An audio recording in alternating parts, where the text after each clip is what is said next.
રાજકોટ અષાઢી બીજે એસજીવીપી વાવડી ગુરુકુળથી મવડી સુધી નીકળશે ભગવાન જગન્નાથજીની ભવ્ય રથયાત્રા। ગુરુદેવ શાસ્ત્રીજી મહારાજની 125મી જન્મજયંતિ નિમિત્તે યોજાશે દિવ્ય શોભાયાત્રા। અહેવાલ સંજય પોપટ। जय जगन्नाथ, जय स्वामीनारायण। एसजीपी गुरुकुल वावड़ी राजकोट द्वारा आगामी 16 तारीखे दिव्य रथयात्रा ने साथे साथे गुरुकुलना आद्य स्थापक गुरुदेव शास्त्रीजी महाराज धर्मजीवनदासजी स्वामीनी 125મી जन्म जयंती निमित्ते शोभायात्राનું सुंदर आयोजन करेलू छे। आ रथयात्रा ने शोभायात्रा 16 तारीखे 3 वागे भगवान जगन्नाथजी नु खूब सुंदर रीते आ प्रार्थना मंदिर ની અંદર ભગવાનનું ષોડશોપચાર પૂજન થશે।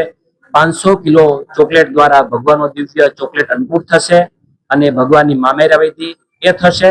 ત્યારબાદ રાજકોટ શહેરના મેયર, રાજકોટ શહેરના ધારાસભ્યશ્રીઓ, અગ્રણીઓ અને ઉદ્યોગપતિઓ, આગેવાન ભક્તો દ્વારા ભગવાનને રથમાં પધરાવવામાં આવશે।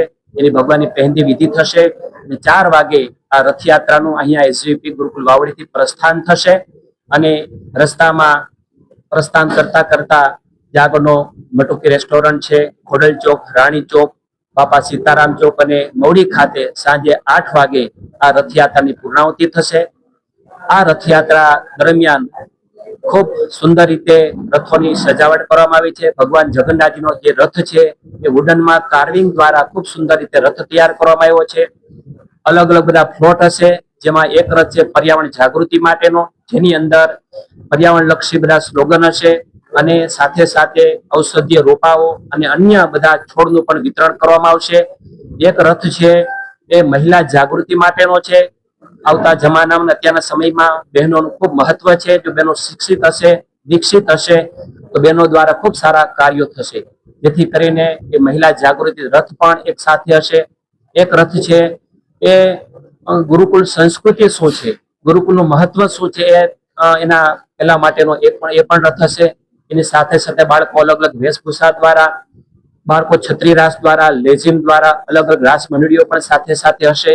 ખૂબ સુંદર દિવ્ય રથયાત્રા અહીંથી જશે અને એની સાથે સાથે અનેક ભક્તો પણ વચ્ચે વચ્ચે જોડાતા જશે। બધાને લગભગ 500-600 કિલો મગનો પ્રસાદ હશે, 400-500 કિલો કાકડી હશે, 400-500 કિલો ખારેકનો પ્રસાદ અને અહીંયા જે ભગવાનને ચોકલેટ ધરવામાં આવી છે 500 કિલો ચોકલેટ આ રથયાત્રા રૂટ દરમિયાન બધા જ ભક્તોને ભગવાનનો પ્રસાદ મળી રહે એની પણ વ્યવસ્થા કરવામાં આવી છે।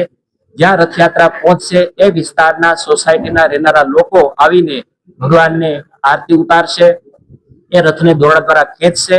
ભગવાનના રથને દોરડાથી ખેંચવાનું ખૂબ મોટું મહત્વ છે, તો દરેકને એનો પણ લાભ મળશે।